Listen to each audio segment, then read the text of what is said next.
outside.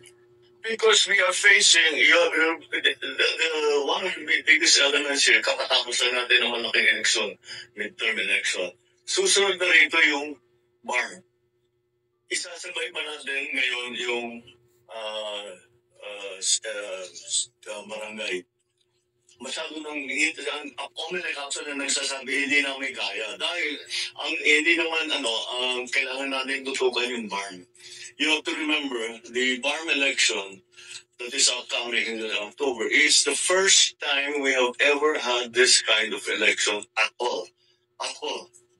Sa buong kasaysayan ng Pilipinas, hindi pa nagkaroon ng barn parliament na hinalal ng tao. So, that is why it is so important. And if that election fails, malaking bagay, malaking failure yan dun sa peace process. Kaya kailangan maging matagumpay ang pagganap ng halalan ng bar.